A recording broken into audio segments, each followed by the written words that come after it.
2 days to the Ecobank Journeys Habitat Fair Mini Clinic in Tema. Hello, good afternoon and welcome to the Midday News.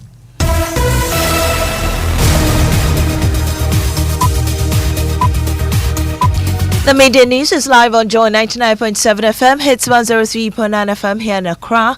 Also live on Love 99.5 in Kumasi, myjoyonline.com. We're live in all 16 regions of Ghana via various affiliates, live on X Spaces and Facebook. The Midday News is supported by Petrosol Platinum Energy, energizing dreams. Coming up this afternoon, MP for Binduri warns of rising tensions as he bemoans the killing of Kusasi chief in the Ashanti region.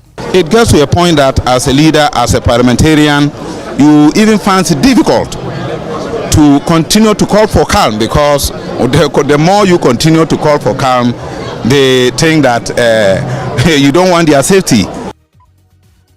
Also coming up, just 24 hours after securing an unprecedented supermajority in Parliament, the NDC caucus has begun the process of laying instruments to amend key provisions of the 1992 Constitution. We're also thinking of amending the provision in its entirety to make sure that the office of the district chief executive become an electable one.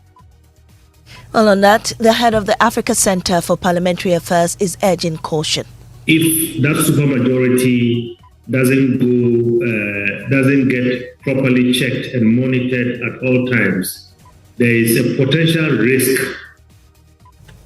Also, NDC's National Executive Council meets today to decide whether party officials serving in government must relinquish their party roles. National Youth Organizer and Youth Development Minister George Opariado says he'll resist any such move. I am of the opinion that this decision can only be taken by Congress. But if NEC, which is the second highest decision-making body, decides to take that decision, then I will have to come and define which positions should resign. If I am a minister, if I'm a board chair, presidential staffer, who does this decision affect? In sports. Well, the Black Queens of Ghana may have lost last night's semi-final, but their head coach Kim Lassie-Okigwe insists they were the better side. Also coming up, government's crackdown on Galamsey sees over 1,000 arrests and revocation of 55 small-scale licenses as it intensifies fight against illegal mining. 907 out of 1,278 licenses, and these are small-scale mining licenses, are now under review for possible revocation due to irregularities identified by the Small-Scale Mining Review Committee. Also coming up, the young lady, I know you didn't take her phone number, you can get it afterwards. The moment Majority Leader warned his colleague MPs about the latest beautiful girl in the house. We have details of these and more coming up with me, Maame, Nyamekye, Thompson. This is Joy News, independent, fearless and credible.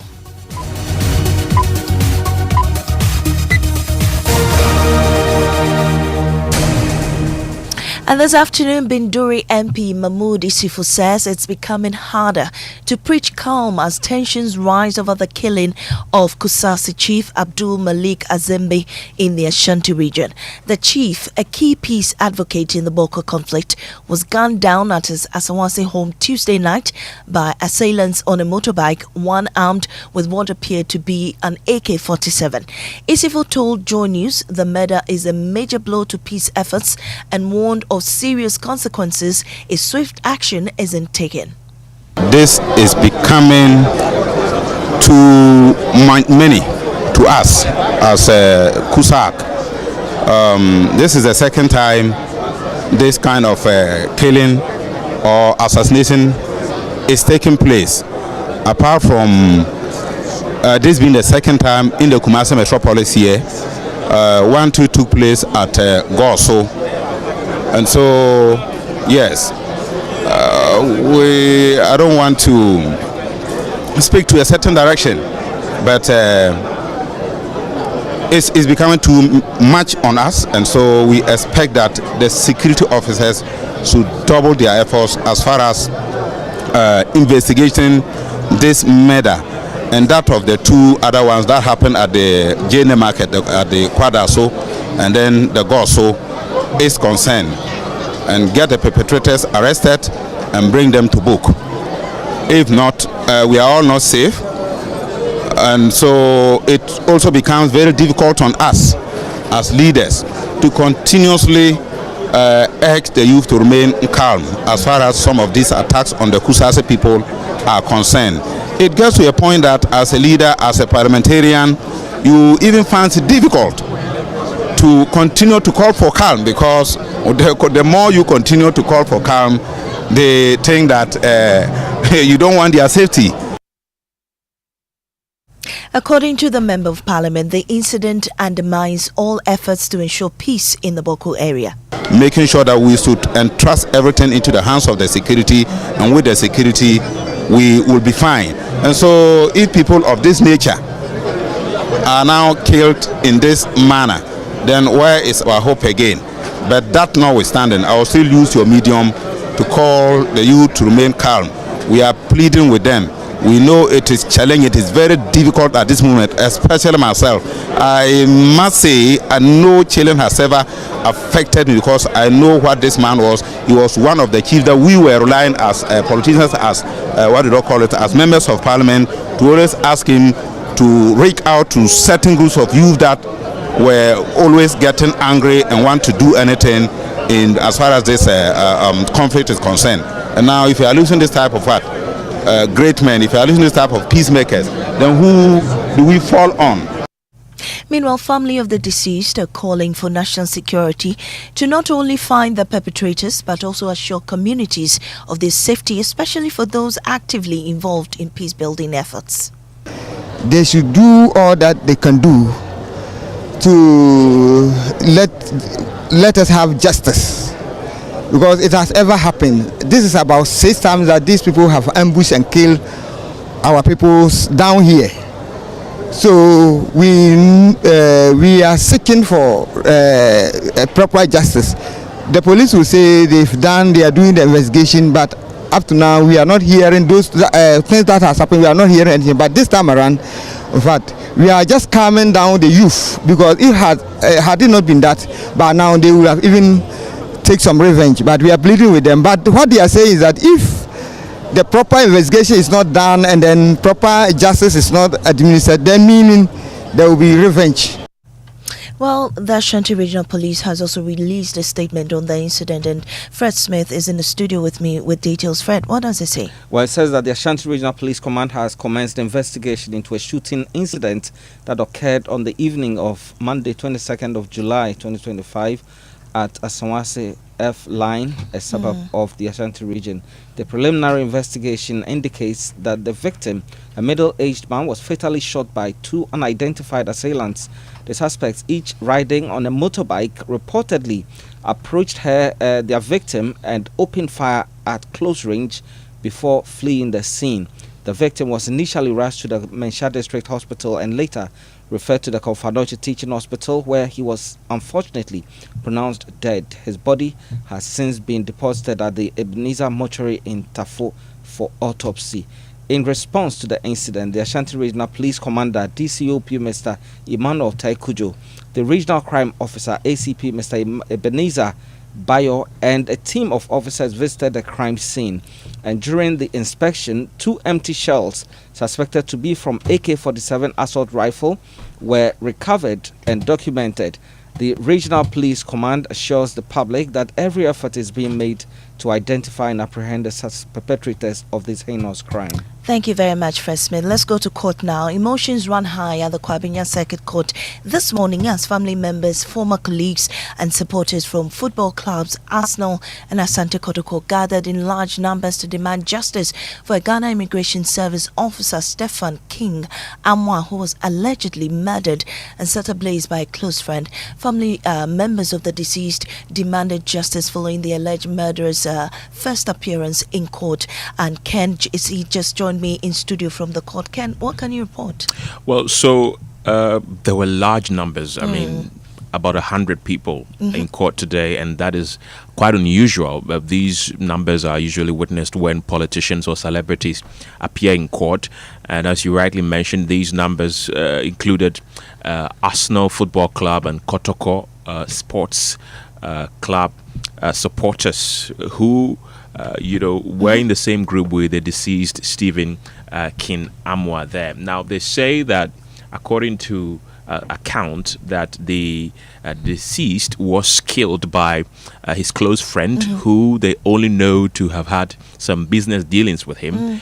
He met him and then never returned home. He was killed and then wrapped in a carpet, bent, and then thrown in a gutter. So really, that's the account that they've been given, and the family members, the supporters, are all quite disappointed and sad. They say he was a good man, and they are demanding that justice be served swiftly. And the case has since been referred to the Accra High Court due to the magnitude of the matter. The special prosecutor was also in court this morning. Well, I did not cite the special prosecutor in court, but this issue was handled by the state prosecutors on behalf of the deceased.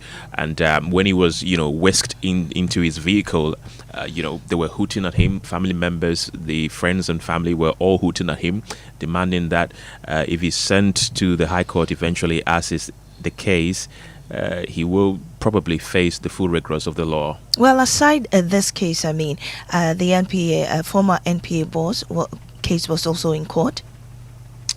Yes, it was in court indeed, Maame. Right, all right. Thank you so much, Ken Jesse, for the update in court. Now, the Lands and Natural Resources Ministry has intensified cleanup of Ghana's mining sector, with 55 small-scale licenses already revoked this year and over 900 more under review.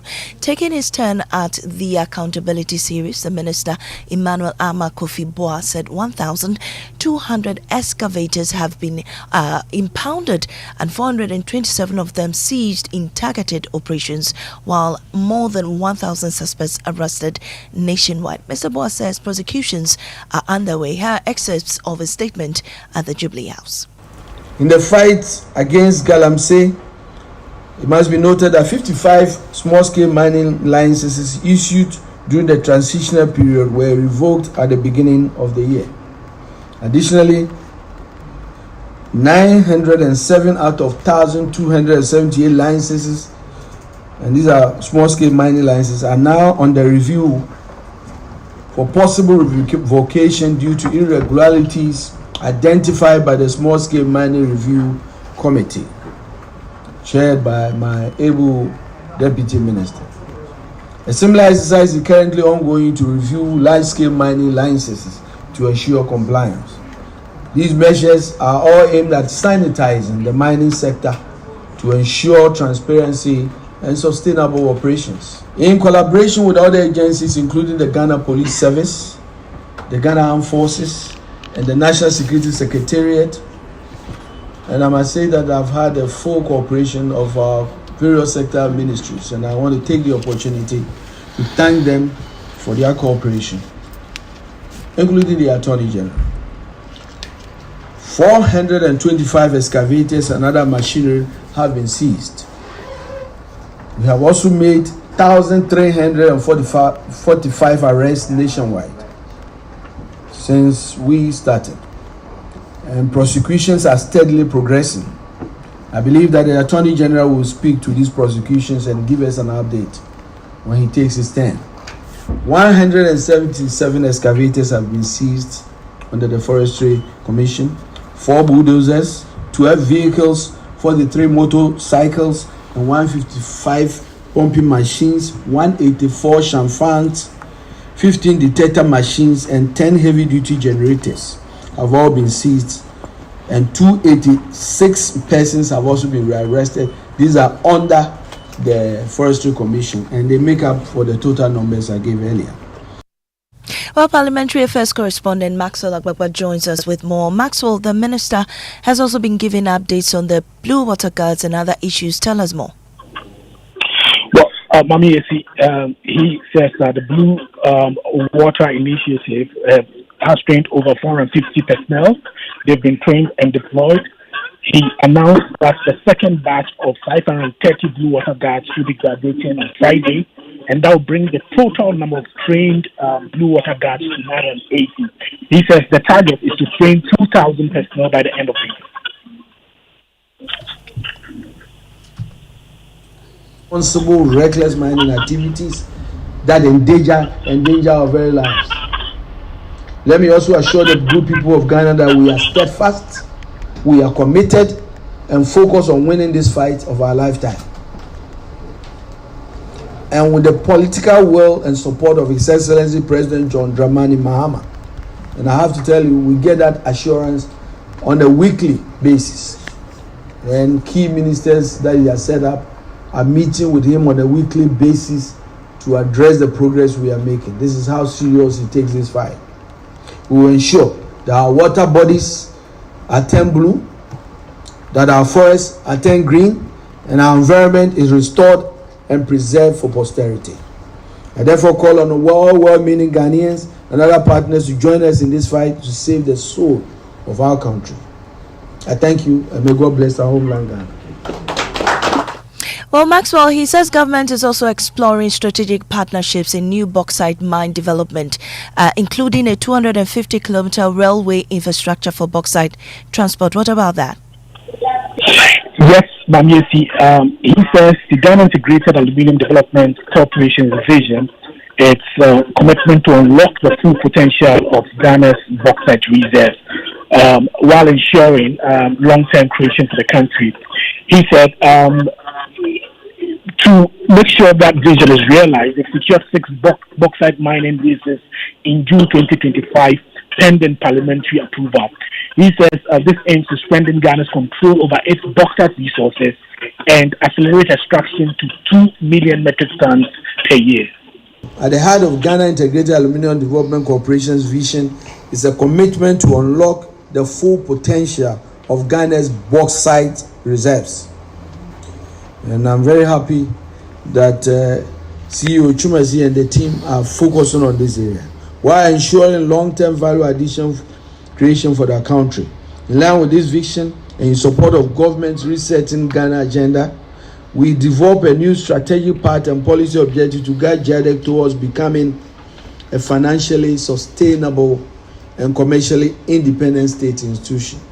GIADEC secured 6 bauxite mining leases in June 2025, pending parliamentary ratification.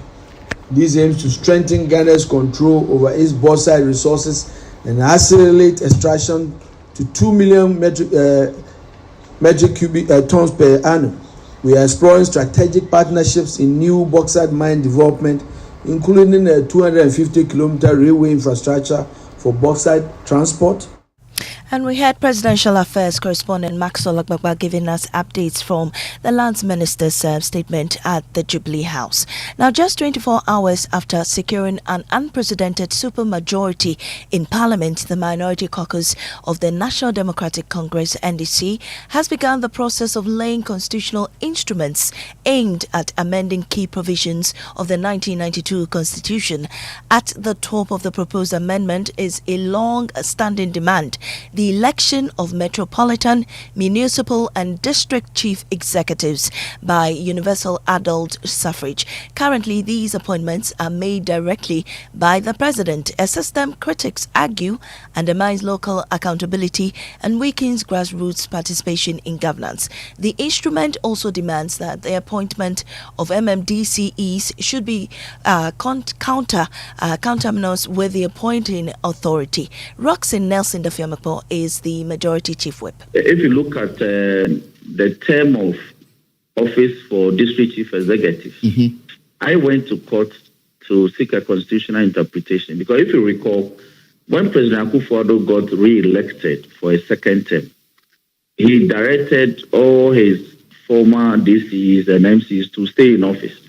So I said that no, for the president couldn't have directed his DCs to remain in office and that they should not take policy decisions, if you recall the letter that the chief of staff sent around. So I challenged this directive. And the Supreme Court was of the opinion that, well, the president is the appointer of the DCs, but the DCs appointments, their nominations, as it were, is subject to a prior approval of the various or the respective district assemblies. And so to that extent, their nominations are no longer those directly of the president. Their terms of office is not coterminous to the term of office of the president. So we need to go back and rephrase that provision to ensure that the life of the term of a district chief executive will be coterminous to that of the appointing authority, which is the president. But in any case, we are also thinking of amending the provision in its entirety to make sure that the office of the district chief executive become an electable one. But the Executive Director of the Africa Center for Parliamentary Affairs, Dr. Rashid Rahman, has urged caution. You're still listening to the Midday News here on Joy 99.7 FM. We'll take a break. We'll return with sports. And also, NDC's National Executive Council meets today to decide whether party officials serving in government must relinquish their party roles. National Youth Organizer and Youth Development Minister George Opariado says he'll resist any such move. I am of the opinion that this decision can only be taken by Congress. But if NEC, which is the second highest decision-making body, decides to take that decision, then I will have to come and define which positions should resign. If I am a minister, if I'm a board chair, presidential staffer, who does this decision affect?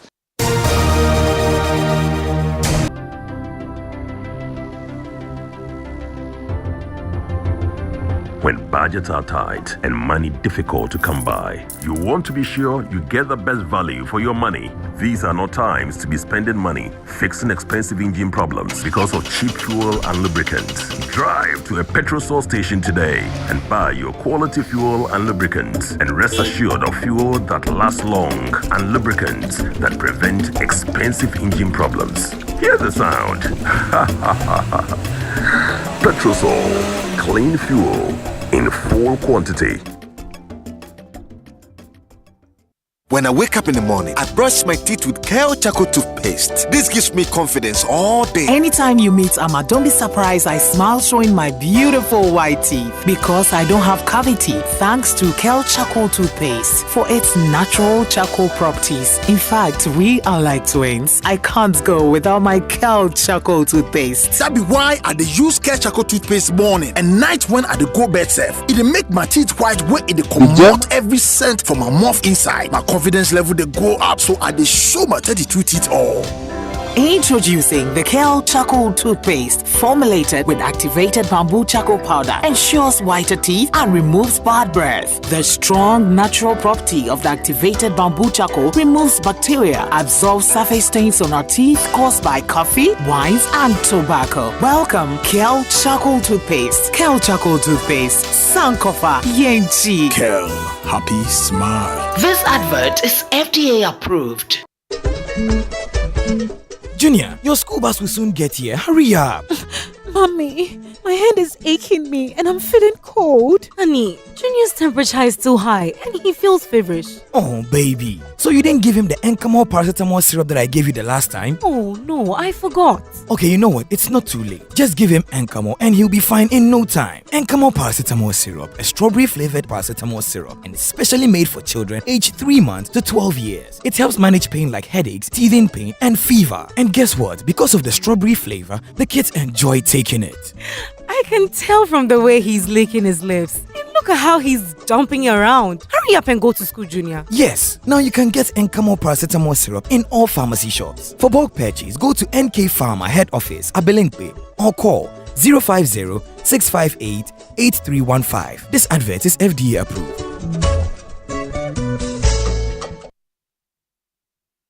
Wherever you are, the game is nothing without you. It's on like never before this season. Every major league, every cup, every qualifier, the players, kudos, Semenyo, Iñaki, the goals, the emotions, and the bragging rights. It's all on SuperSport, available on DSTV and GoTV. Get your DSTV decoder at 89 cedis and GoTV decoder at 399 cedis. DSTV, your home of entertainment. Go TV.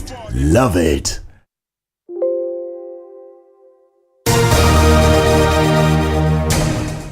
Welcome back to the Midday News. We have sports. The Black Queens of Ghana lost the semi-final tie against Morocco in last night's WAFCON 2024 affair.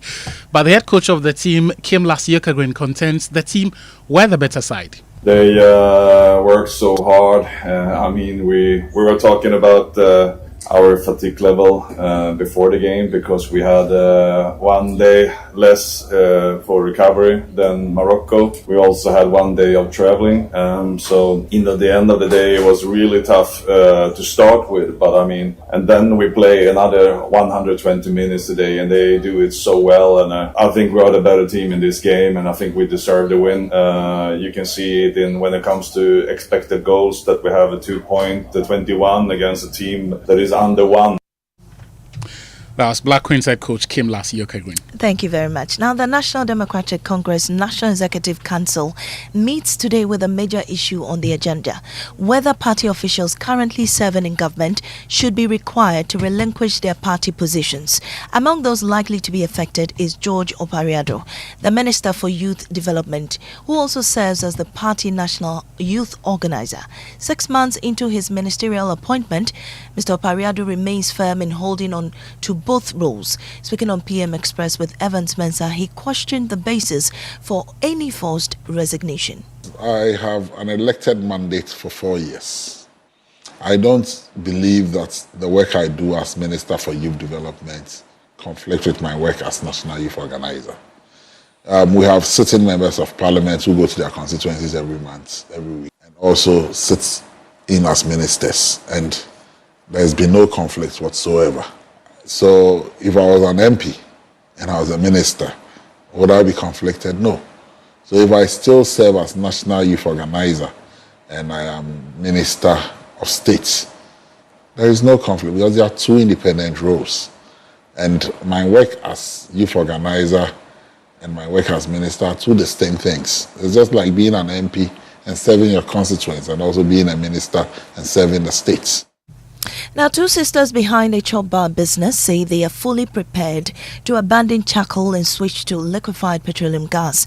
This decision comes at a time when health and environmental concerns over the continued use of charcoal and firewood are growing. For these women, the only barrier left is access. They say a firm government commitment to making LPG more available is all they need to make the switch. James Aveji has more in this report. The German Agency for International Cooperation, GIZ, in 2023 revealed in a research that firewood and charcoal contribute at least 39% of source of energy for cooking in Ghana. This means about 100,000 football fields of trees are cleared every year for firewood and charcoal. To find out more, I visit a chop bar here in Accra to hear their story. I meet Nanama and her sister Sandra, a third-generation owners of the popular Heavy Do chop bar. 49 years ago, we started with firewood. That's what we started with. And then we moved from firewood to charcoal. And the reason was firewood produces a lot of heat and then a lot of smoke. So we moved to charcoal. So when we moved to charcoal and then technology also came in and technology was growing, we moved from charcoal to gas. So why did they switch back to charcoal after finding comfort in LPG? I think 10 years back we had some gas shortage in Ghana. So we bought 2 bags of charcoal and we used it to cook. So after cooking, we realized that the cost of using the charcoal was a bit okay than the gas. It has emerged, however, that this is not only posing threat to the environment, but to the human health as well. Speaking at a National Clean Cooking Policy Framework workshop in Accra in March 2025, Deputy Chief Executive Officer of the National Petroleum Authority in charge of technical, Dr. Sheila Addo, revealed that the charcoal and firewood usage kills at least 17,000 Ghanaians every year. In Ghana, it is projected that unclean cooking methods claim about 17,000 lives annually, including 2,000 children. For now, Nanama, on behalf of her sister, has pledged willingness to go back to operate fully on LPG regardless the cost, but on condition that government will revamp the cylinder recirculation model to make access more convenient. If government should listen to our cry, why not? We would stop the use of charcoal due to the other health hazards it has on us. We'll stop using it and then we'll fall on the gas to produce our food. The ball is now in government court to take. That report by James Aveji. Well, Parliament got a touch of charm yesterday as the newly elected NDC MP for Ablikuma North, Irabna Obing, was officially sworn in. But it wasn't just a political win that drew attention. Majority Leader Mahama Yarga couldn't resist adding a dash of humor to the ceremony. With a playful smile, he cautioned his colleague MPs not to pounce on the new MP or try to sneak her number for any ungodly reason. Listen. Please hold your fire. Let the speaker swear in the young lady. I know you didn't take her phone number. You can get it afterwards. And then we can have the opportunity to make our normal ceremonial speeches and comments. Interesting there. Well, let's go and do what's trending. Jackie, what do you... Well, that was an interesting sound. But I know, right? Atuesian is trending. That was after the AG dropped all charges against Dr. Kwabena Dufour and his co-accused. A lot of people on social media saying that he also deserves a free card out of jail. So Alfredo says that the PR campaign for Atuesian's release is going to hit next level, because if the cases against many of those involved in the banking sector mess are being discontinued, then why should he remain in jail? A lot of comments like that on social media. But then we also have the Black Queens trending after they failed to qualify. That really hurts me, you know. I know, right? But they've been getting a lot of praises on social Better media. luck to them next time. And that's how we end the midday news here on Joy 99.7 FM. I am Nyamekye Thompson. Up next is Living Word with Pastor